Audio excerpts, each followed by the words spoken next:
इतिहास में हुआ एक ऐसा चमत्कार, राम मंदिर से है जिसका सीधा सरोकार। उड़ जाती उस दिन पूरी अयोध्या नगरी, फैलाई न होती अगर हनुमान जी ने छतरी। आतंकियों ने किए वार पर वार, एक बंदर ने काट दिए सबके तार। पूरा फेल हो गया आतंकियों का प्लान, क्योंकि सामने आ गए वीर हनुमान। दोस्तों, अयोध्या का इतिहास वैसे तो सैकड़ों या हजारों नहीं बल्कि युगों पुराना है। यहाँ नित्य नए चमत्कार होते ही रहते हैं, परंतु आज हम जिस चमत्कार की बात करने वाले हैं वह आपके होश उड़ा देगा। यह चमत्कार ऐसा है जिसके बारे में बेहद कम लोग ही जानते हैं। आस्था और चमत्कार का बहुत ही गहरा संबंध है, या यूं कहें कि जहां आस्था है चमत्कार भी वहीं होते हैं। लोग पूछते हैं कि कलयुग में हनुमान जी अमर हैं, फिर दर्शन क्यों नहीं होते? इसका सीधा सा उत्तर है कि जिन्हें आस्था है, उनके प्रति जिन्हें श्रद्धा है, उन्हें कहीं ना कहीं किसी न किसी रूप में दर्शन हो ही जाते हैं।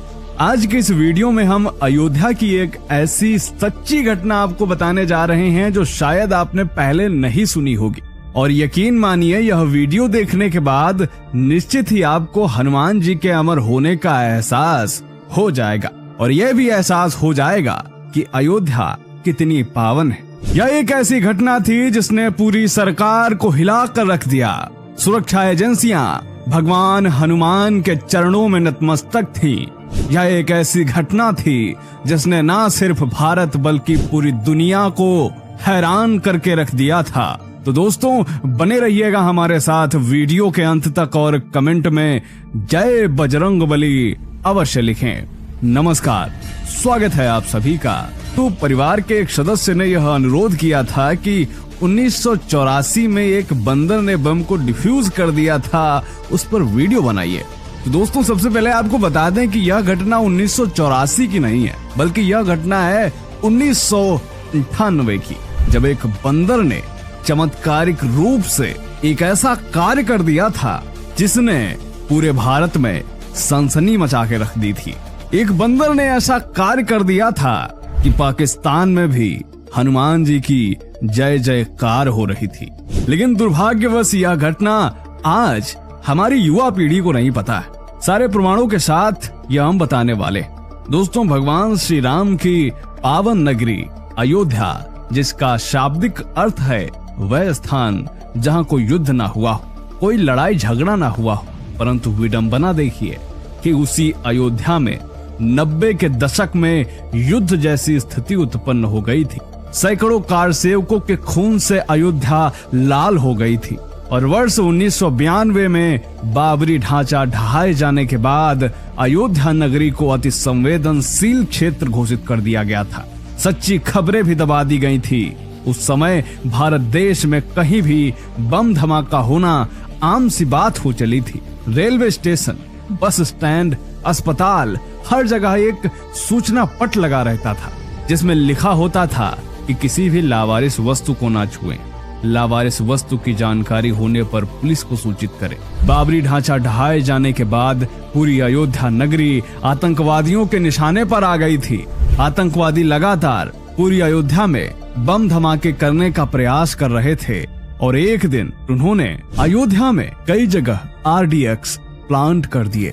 एक तरह से वे अपने मिशन में कामयाब हो रहे थे। लेकिन उसी दिन उत्तर प्रदेश STF को यह खबर लगती है कि अयोध्या में अलग अलग स्थानों पर भारी मात्रा में RDX प्लांट किया जा चुका है। यह खबर लगते ही STF ने खोजबीन शुरू कर दी। पूरी अयोध्या को सील कर दिया गया। संवेदनशील स्थानों को खाली करा लिया गया। इस खबर से शासन प्रशासन के हाथ पांव फूल गए थे। पूरी अयोध्या को छान मारा गया। हर सड़क, हर गली पुलिस अपने हाथों में बम निरोधक यंत्रों को लिए हुए दिख रही थी, और काफी जद्दोजहद के बाद आखिरकार समय रहते ज्यादातर RDX को जब्त कर लिया गया। आतंकियों का यह प्लान था कि एक ही दिन में पूरी की पूरी अयोध्या नगरी को ही ध्वस्त कर दिया जाए, लेकिन ज्यादातर बॉम्ब्स को STF ने ढूंढकर डिफ्यूज कर दिए। और तभी एक आतंकवादी बम निरोधक दस्ते के भेष में हनुमानगढ़ी से बाहर निकला, जिसे STF ने तुरंत पहचान लिया और भागते समय उसे पकड़ लिया। पूछताछ के बाद उसने हंसते हुए बताया कि उसने हनुमानगढ़ी में टाइम बम लगा दिया है, जिसको अब कोई नहीं रोक सकता, क्योंकि उसमें विस्फोट होने में सिर्फ 1 ही मिनट बाकी। यह सुनते ही तत्काल STF ने मंदिर का कोना कोना छान मारा, परंतु कहीं कुछ नहीं मिला। तभी पुलिस टीम का नेतृत्व कर रहे अविनाश मिश्रा ने देखा कि मंदिर में लगी पानी की मशीन के पास एक छोटा सा बंदर अपने हाथों में 2 तार लिए उनसे खेल रहा है, और वह उन तारों को अपने मुंह में लेकर चबाए जा रहा है, जैसे वह इन्हें काट रहा हो। अविनाश मिश्रा ने तत्काल समझ लिया कि इसी पानी की मशीन में बम को फिट किया गया है। उन्होंने बंदर से तार छुड़ाने के लिए उसकी ओर केले फेंके। केले फेंकते ही वह बंदर तार छोड़कर वहां से चला गया। इसके बाद बम निरोधक दस्ते ने जैसे ही वह मशीन खोली तो सभी दंग रह गए।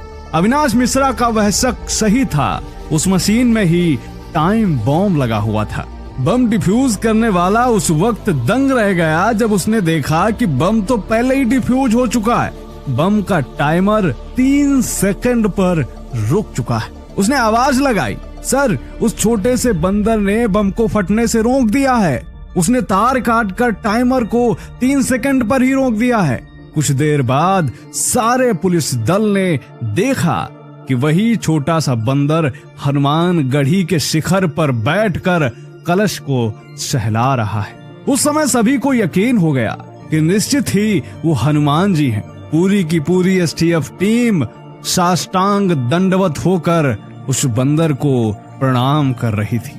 उस छोटे से बंदर को देखकर लग रहा था कि मानो साक्षात प्रभु हनुमान ही इस घनघोर संकट से बचाने के लिए उस बंदर के वेश में आए हों, जो डंके की चोट पर सारे संसार को बता रहे हैं कि अयोध्या मेरे प्रभु श्री राम की है और इस पर मैं कभी आंच नहीं आने दूंगा। थोड़ी देर ही बाद वह बंदर वहां से गायब हो गया।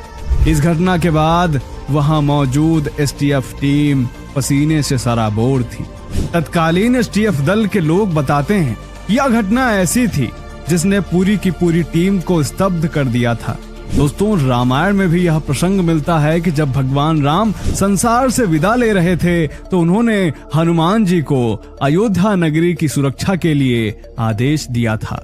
1998 में घटी यह सच्ची घटना इतिहास में ही गुम हो गई, परंतु हनुमानगढ़ी के पुजारी आज भी इस घटना के बारे में बताते हैं। वर्ष 1985 में राजीव गांधी ने राम मंदिर का ताला खुलवाया था और ताला खोले जाने का फैसला देने वाले अयोध्या के तत्कालीन जज कृष्ण मोहन पांडे को भी एक काले बंदर के दर्शन हुए थे। उन्होंने एक किताब भी लिखी है जिसमें उन्होंने ताला खुलवाने को लेकर एक काले बंदर का जिक्र किया है। यदि इस चमत्कार के विषय में भी आप जानना चाहते हैं तो वह भी हमें कमेंट करके अवश्य बताएं, हम उसकी भी विस्तृत जानकारी देंगे। बाकी यदि आपको यह घटना काल्पनिक लग रही हो तो उसके लिए हम कुछ आर्टिकल्स का लिंक डिस्क्रिप्शन में दे रहे हैं, जहां जाकर आप उन्हें पढ़ सकते हैं। उम्मीद करते हैं जानकारी आपको पसंद आई होगी। कैसा लगा आज का यह वीडियो?